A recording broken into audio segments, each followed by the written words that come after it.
Hello friends, welcome to minds master. मैं हूं Rahul Bhardwaj. CTET target series के 6 पार्ट को आज इस वीडियो में डिस्कस किया जाएगा। सीटेट का एग्जाम शुरू हो चुका है और मैं आप लोगों के लिए लेकर आया हूं सीटेट पेपर 2 एसएसटी का फुल रिवीजन सीरीज। तो दोस्तों, इस सीरीज को फॉलो करने के लिए मेरे चैनल को सब्सक्राइब कीजिए एंड बेल आइकन को प्रेस कर दीजिए लेटेस्ट नोटिफिकेशन के लिए, एंड इस वीडियो को शेयर कीजिए। तो इस वीडियो को कंटिन्यू करते हैं आज के पहले क्वेश्चन से। आज का पहला सवाल है, संस्कृत भाषा किस भाषा परिवार का हिस्सा है? ऑप्शन ए भारत यूरोपीय, ऑप्शन बी द्रविड़ भाषा परिवार, ऑप्शन सी ऑस्ट्रो एशियाटिक या ऑप्शन डी तिब्बत बर्मा परिवार। इसका सही जवाब होगा ऑप्शन ए भारत यूरोपीय। इसको भारोपीय भाषा परिवार भी कहा जाता है। इसको भाषा परिवार कहा जाता है क्योंकि उनमें कई शब्द एक जैसे थे। जैसे माँ हिंदी शब्द है, उसको संस्कृत में मातृ बोलते हैं और अंग्रेजी में मदर बोलते हैं। क्योंकि ये तीनों शब्द एक जैसे हैं, इसलिए इसको भारत यूरोपीय भाषा परिवार कहा जाता है। द्रविड़ भाषा परिवार में 4 भाषाएं आती है, तमिल, तेलुगु, कन्नड़ और मलयालम।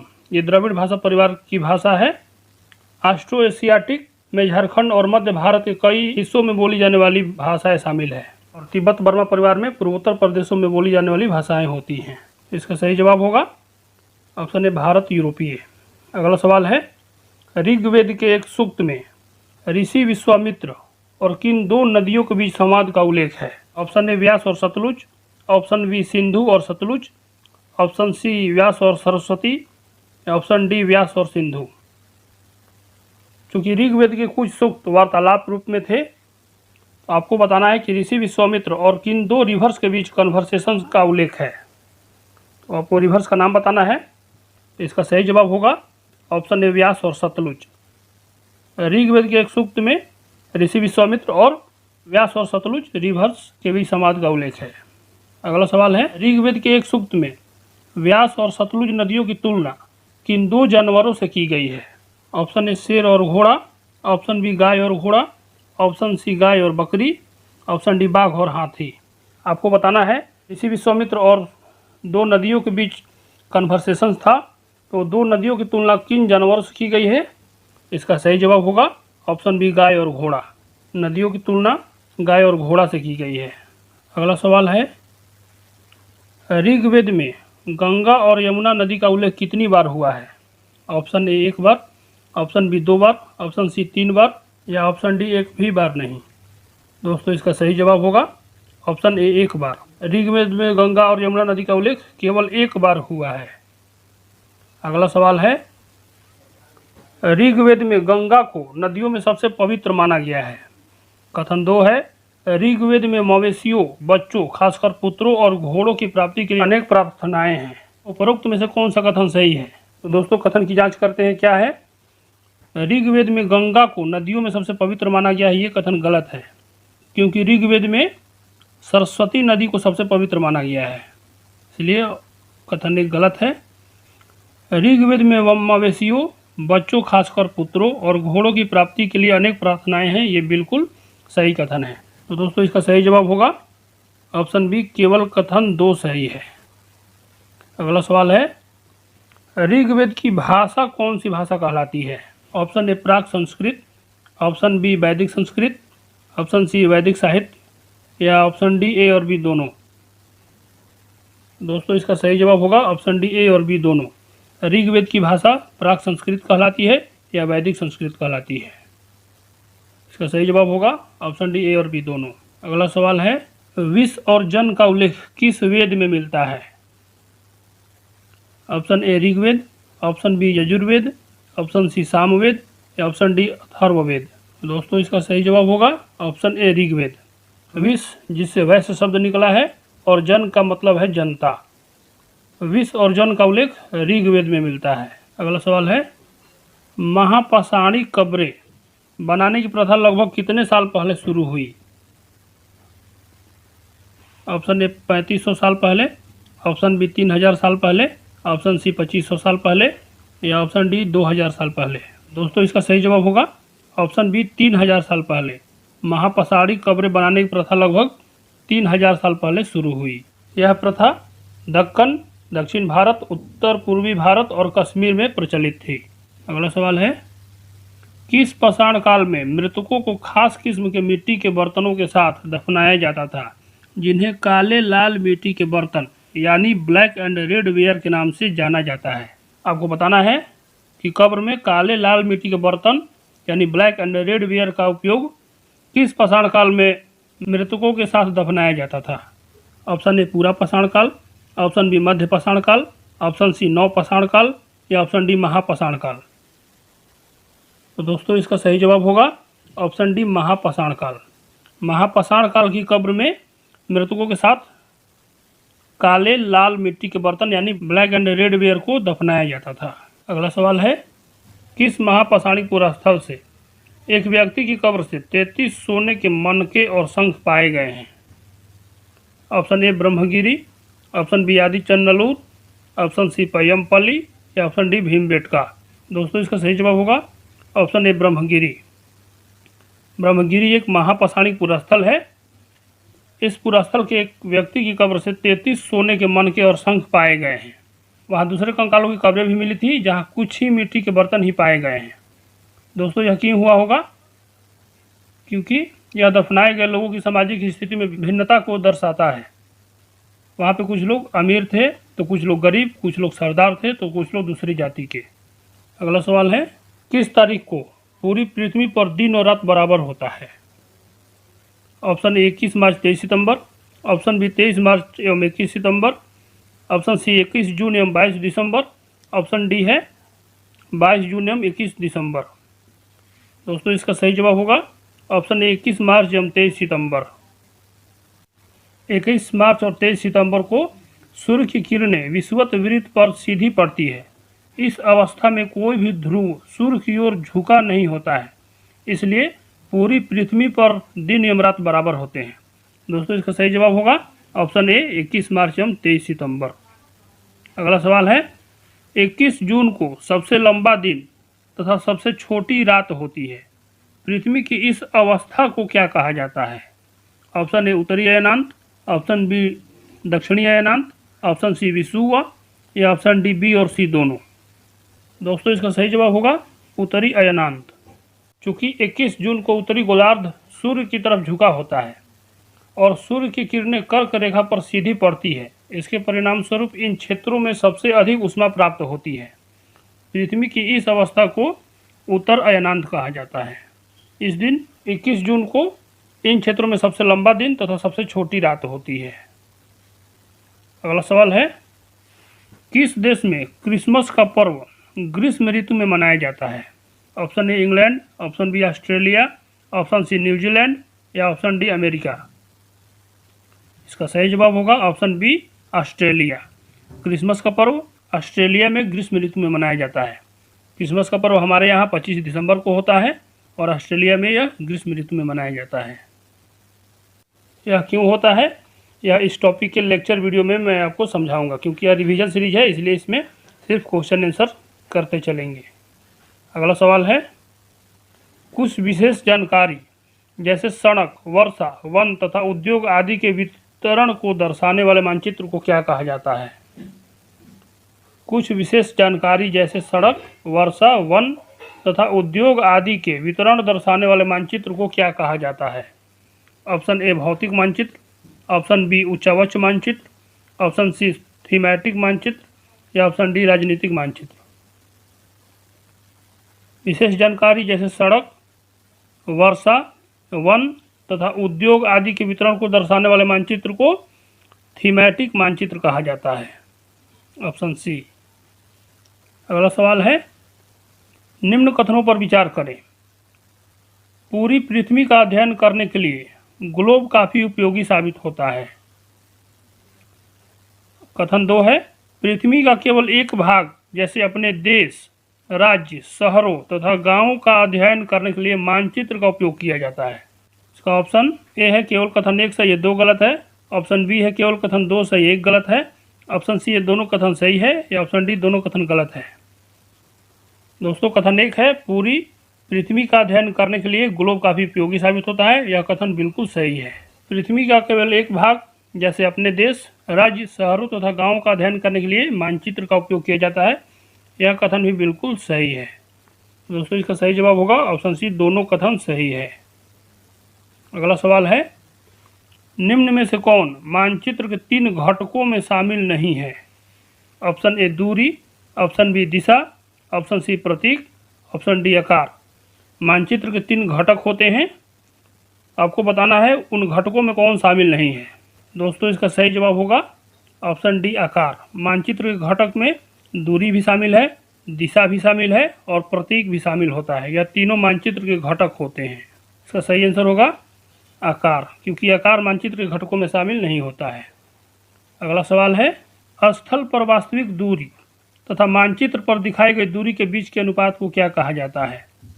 ऑप्शन ए प्रतीक, ऑप्शन बी पैमाना, ऑप्शन सी खाका या ऑप्शन डी रेखा चित्र। इसका सही जवाब होगा ऑप्शन बी पैमाना। स्थल पर वास्तविक दूरी और मानचित्र पर दिखाई गई दूरी के बीच के अनुपात को पैमाना कहा जाता है। अगला सवाल है, किसी स्थान के मानचित्र में प्रधान दिग्बिंदु की संख्या कितनी होती है?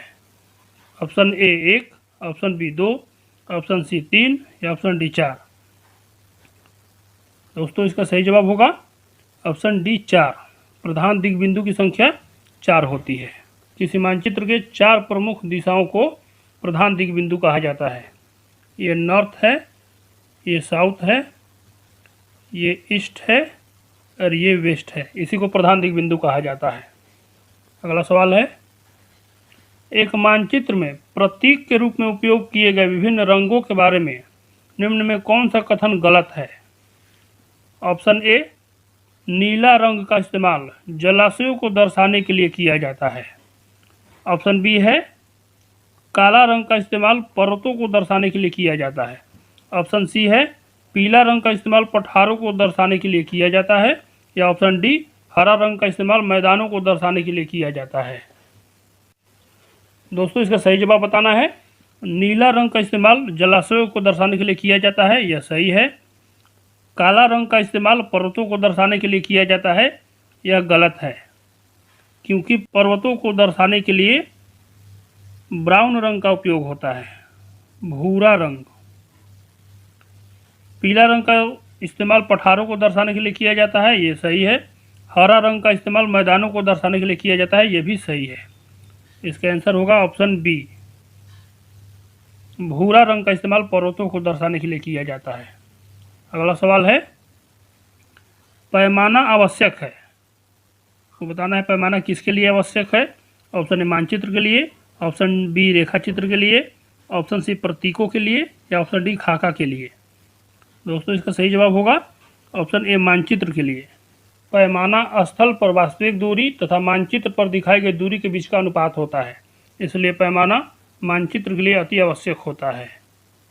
अगला सवाल है, निम्न में से कौन सा कथन सार्वभौमिक वयस्क मताधिकार को वर्णित करता है?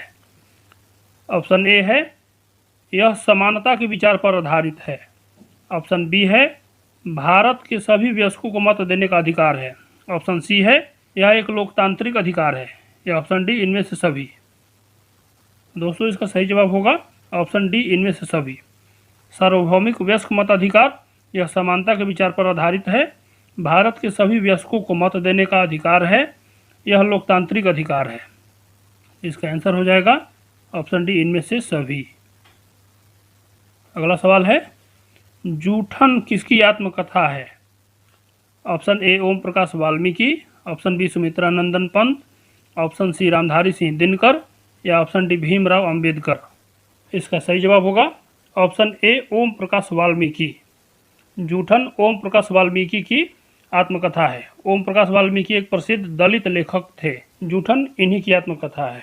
अगला सवाल है, मध्याह्न भोजन योजना भारत में सर्वप्रथम किस राज्य में प्रारंभ की गई थी?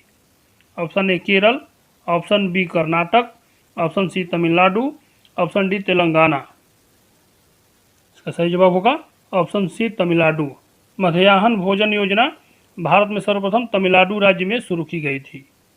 अगला सवाल है, उच्चतम न्यायालय ने सभी राज्यों को मध्याह्न भोजन योजना को सभी राज्य सरकारों को लागू करने का आदेश कब दिया था?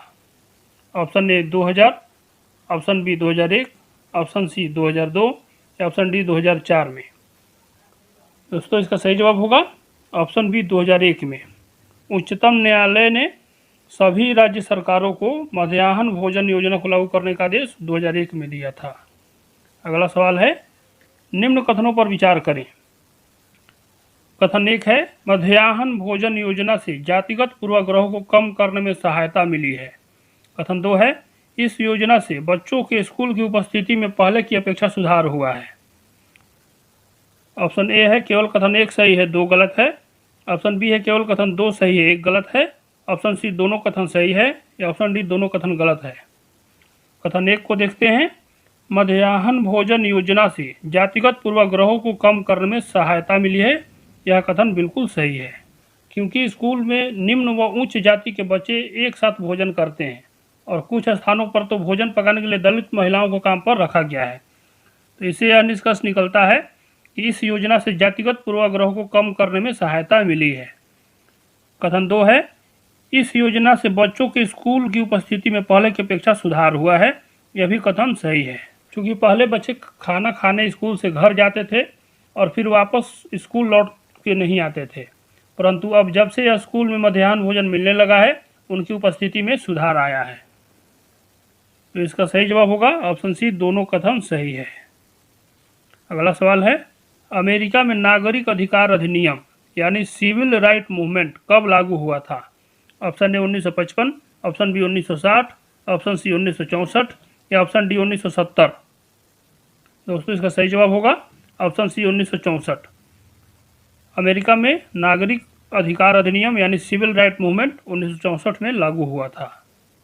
अगला सवाल है, धर्म, मूल वंश, जाति, लिंग या जन्म स्थान के आधार पर विभेद का प्रतिषेध भारत के किस अनुच्छेद में वर्णित है। ऑप्शन ए अनुच्छेद 12, ऑप्शन बी अनुच्छेद 15, ऑप्शन सी अनुच्छेद 17 या ऑप्शन डी अनुच्छेद 22। दोस्तों इसका सही जवाब होगा ऑप्शन बी अनुच्छेद 15। धर्म, मूल वंश, जाति, लिंग या जन्म स्थान के आधार पर विभेद का प्रतिषेध भारत के अनुच्छेद 15 में किया गया है। यह अधिकार समानता का अधिकार कहलाता है। समानता का अधिकार आर्टिकल 14 से 18 तक आता है।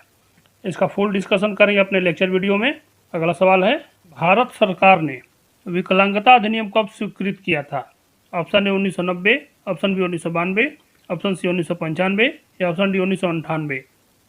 दोस्तों इसका सही जवाब होगा ऑप्शन सी 1995। भारत सरकार ने विकलांगता अधिनियम 1995 में स्वीकृत किया था।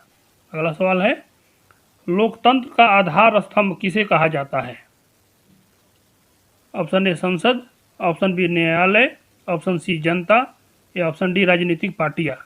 इसका सही जवाब होगा ऑप्शन ए संसद। भारतीय संसद को लोकतंत्र का आधार स्तंभ कहा जाता है। अगला सवाल है, विकलांगता अधिनियम कानून 1995 यह कहता है कि ऑप्शन ए सभी विकलांग व्यक्तियों को समान अधिकार प्राप्त है। ऑप्शन बी समाज तथा सभी सार्वजनिक स्थलों पर उनकी भागीदारी बनाना सरकार का दायित्व है। ऑप्शन सी सभी विकलांग बच्चों को निःशुल्क शिक्षा देना तथा उन्हें स्कूलों की मुख्य धारा में सम्मिलित करना सरकार का काम है। या ऑप्शन डी ए, बी और सी सभी। दोस्तों इसका सही जवाब होगा ऑप्शन डी ए, बी और सी सभी।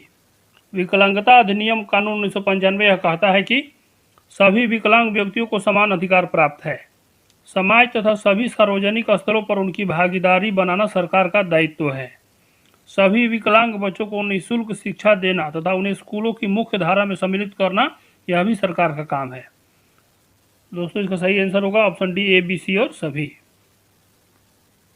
तो दोस्तों ये थे कुल 30 क्वेश्चंस जो हमने आज इस वीडियो में डिस्कस किया। इसका नेक्स्ट पार्ट भी जल्द ही मेरे चैनल पर अपलोड कर दिया जाएगा। मेरे सीरीज को फॉलो कीजिए, मेरे चैनल को सब्सक्राइब कीजिए एंड बेल आइकन को भी दबा दीजिए लेटेस्ट नोटिफिकेशन के लिए, एंड वीडियो को शेयर कीजिए। धन्यवाद।